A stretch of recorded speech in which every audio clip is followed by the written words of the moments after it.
Hello everyone, thank you for watching as always. So today we'll be looking at Key Concept 2.2.1, Social and Political Changes in Colonial British America.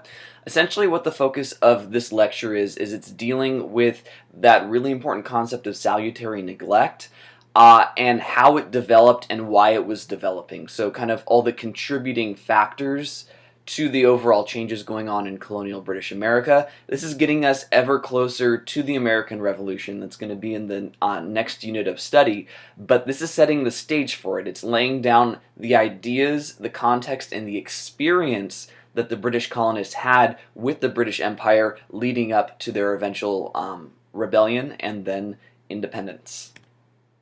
Alright, so first of all, we're looking at the ideas that were developing in this era, and you'll be able to see why those ideas were influencing wanting a greater sense of autonomy, individuality, and being open to different experiences instead of just one British imperial vision.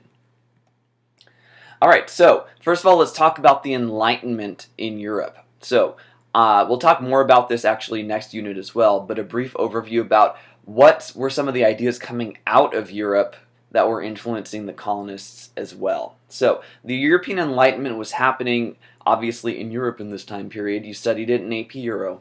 But what's going on is as we get into the Renaissance and kind of out of the Renaissance, there developed the idea of humanism, focusing not so much just on the church, but also on the importance of human experience and human knowledge. Now, the next logical step of that is having educated, enlightened people starting to question the way the world works, and sometimes that meant questioning the church and questioning power structures, and they get to this philosophical level where they start to think about what is the nature of mankind. This is kind of the idea of metaphysics. So why do we exist? What does it mean to be human? Why are we even here, and how should we move forward with our ideas and our actions in life? And one big idea that influences the colonists is this idea of natural rights. This is the idea that eventually we're going to get with John Locke. He says that people are born with the natural rights of life, liberty, and property. Now, of course, you're probably used to the phrase life, liberty, and pursuit of happiness. That's Thomas Jefferson in the Declaration of Independence. We'll get there later, but it's the same ideas. The idea is that governments can't take away your life, so they can't kill you.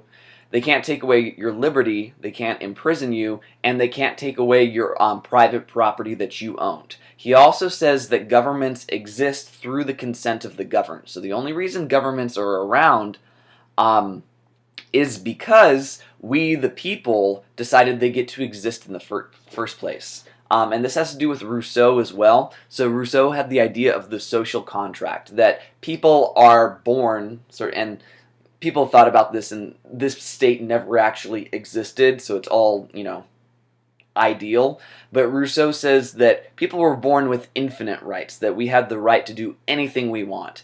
If you make me mad, I can kill you, okay? But if the other person, if I make the other person mad, they can kill me too. And we know as a system that's not going to work, because everyone's going to be hurting each other and only looking out for themselves. So what people decide collectively as a society is they're going to give up some of their infinite rights for safety and security. Okay? So that's the idea of the social contract, making a contract with the government, giving up some of our rights to guarantee other rights, like those natural rights that Locke is talking about. Much more on that later. In terms of religion, some of the elites, so the leaders within colonial America, are shifting to Deist beliefs. So deism is the ism, if you need that there. Some famous people, Franklin, Jefferson, among others, what they believed was they weren't atheists, they weren't agnostic, they believed in God, but they no longer thought that God was active in the world. So that made them kind of question, well, why would you pray to God if God actually can't make anything happen? They weren't challenging Judeo-Christian beliefs. They weren't challenging any church structure. They were just saying that, yes, these beliefs are true, but we haven't seen, Old Testament sort of things happen in millennia. So, they're shifting their thoughts, and you can see the influence of the Enlightenment there. Human reasoning led them to say that, well, if we hadn't seen this stuff happen in, thousands of years, does it even happen anymore? Other changes in religious beliefs, major thing you need to know, the First Great Awakening. We're going to talk about 4 Great Awakenings across American history. All of these have to do with a revival of religion, usually tied to emotion in some way. Okay? One of the most important sermons that is well known from this time period was by a guy named Jonathan Edwards. It's called Sinners in the Hands of an Angry God. So you're going to read it if you take AP Lang.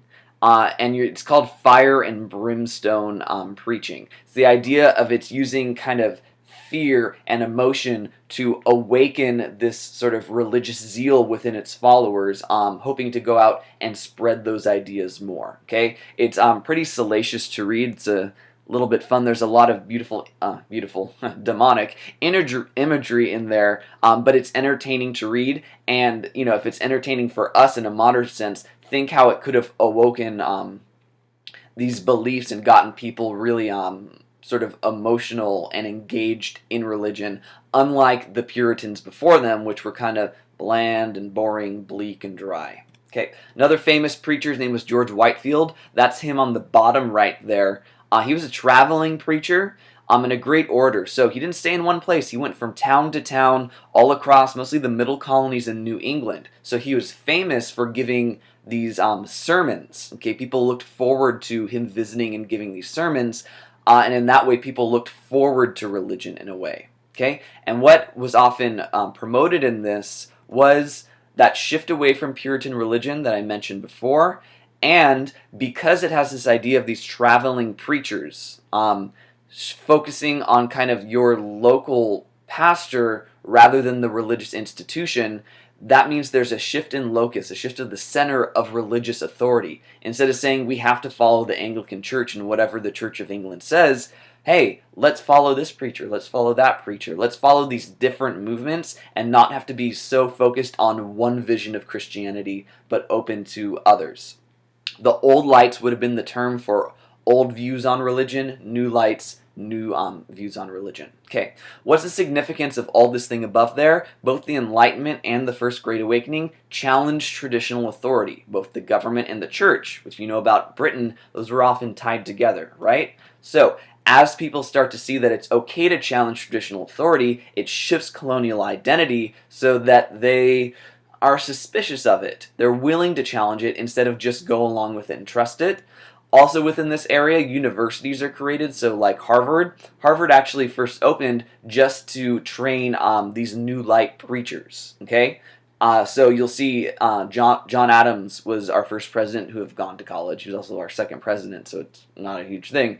But he went there to study religion, thinking he wanted to be, in a religious role. He ended up not. He became a lawyer instead. But really, universities focused on that training rather than other types of training.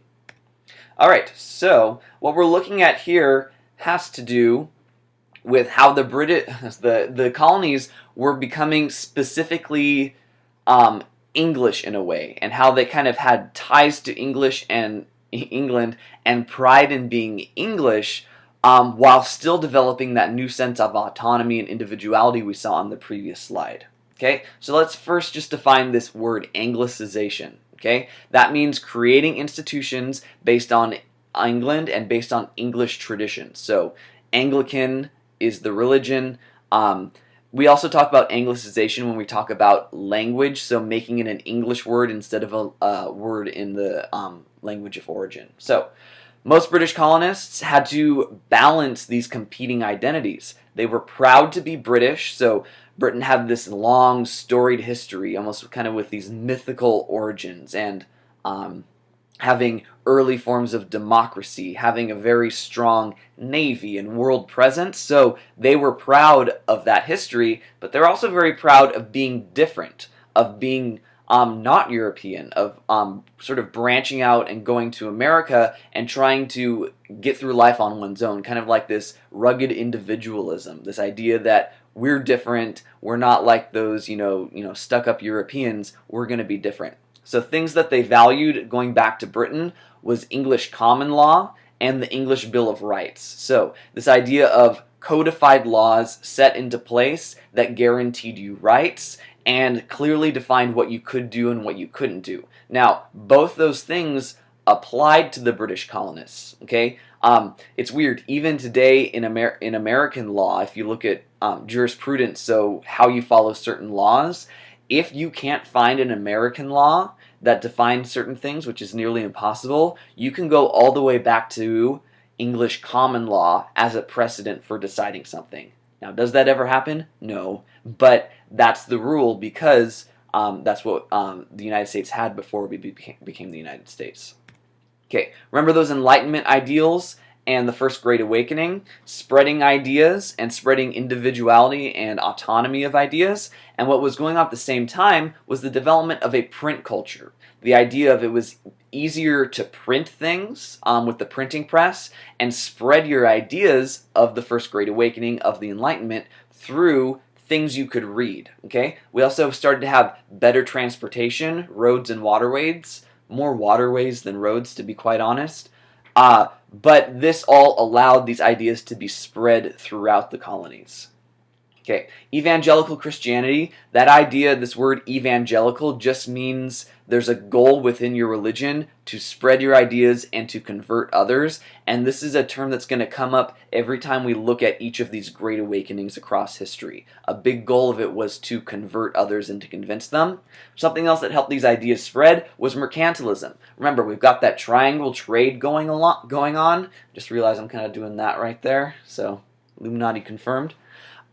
But with mercantilism, what's happening is because there's regular ships going from the Americas to Europe, to Africa, and on and on and on, that means ideas were constantly spreading. You didn't have to send something there and then wait for all the ideas to come back months later. There's going to be another ship with slightly newer news or slightly newer publications than you could have just received the week before. So the British Empire and the system really helps ideas spread as well. Okay, so at certain times, the British government did try to impose stricter rule upon the colonies and get away from salutary neglect. Before we talked about the Navigation Acts, and that was an attempt to regulate smuggling and the economy to enforce mercantilism. We know it didn't really work, and we're going to see here how these other attempts to impose more, says there, coherent hierarchical imperial structure also had many struggles because of salutary neglect and because Britain had this lax policy for so long of leaving the colonies alone. They did not want to follow these new rules as they happened. So one that happened was called the Dominion of New England. So it was an attempt by the British Crown to put greater control specifically on New England. So taking away those colonial assemblies that allow the colonists to elect their own representatives, to elect their own leaders. They disbanded them and appointed a royal governor. So the colonists don't choose their governor, the crown does instead. So this was met with resistance. Obviously, when you get used to autonomy, any attempt to control you starts to feel like tyranny. Okay? So there was general resistance for some time, but it actually went away and just kind of disappeared because the Glorious Revolution took place in England. Talked about this last time. What essentially happened is the king at the time, the Parliament felt that he was starting to abuse his power.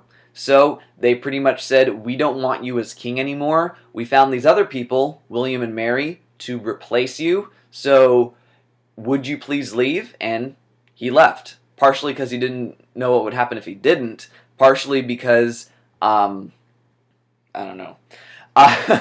But what I'm really saying here is it was viewed as this kind of bloodless revolution that was different from the English Civil War, and William and Mary kept that in mind. So a little personal story. So summer before last, I went to London, and I visited one of these major palaces that exist outside of London. It's called Hampton Court Palace. It's the same palace where Henry VIII lived and where William and Mary mostly lived. And when I was touring it and I was going through William of Orange was his name, going through his chambers, kind of in the throne room, what he kept there was a gigantic portrait of Charles I. And I'm like, well, that's kind of a weird thing to include. Charles I wasn't too popular because he got beheaded, right? He disbanded Parliament so they couldn't meet anymore. So I asked the docent there, kind of one of the tour guides, like, why did he have that giant portrait of Charles I right across from his throne? And the docent told me that he kept it there as a reminder of don't abuse your power, because remember what they did to the guy right over there. So, as a result, William and Mary, they didn't enforce this dominion of New England. Colonial assemblies came back, and basically peace was restored because salutary neglect was restored. Now, each time there was kind of these power conflicts and attempts to control the colonists, there were a few rebellions. So let me talk about a few of these incidents.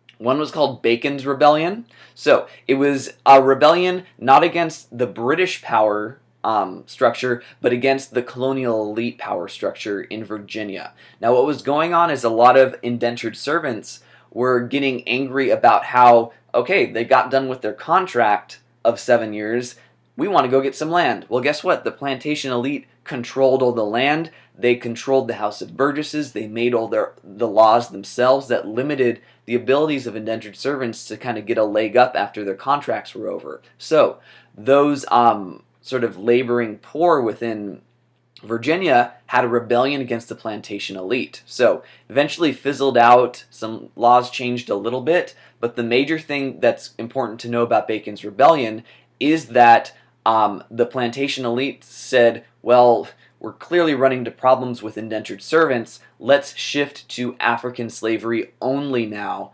because we're not going to be essentially dealing with other white people who are going to claim they have rights. We're dealing with slaves who legally have no rights and they are our property. So we're not going to run into these sorts of problems, and we can make laws that limit further what slaves are even allowed to do in society. Okay, so Bacon's Rebellion causes this shift to strictly slavery as a labor system in the South.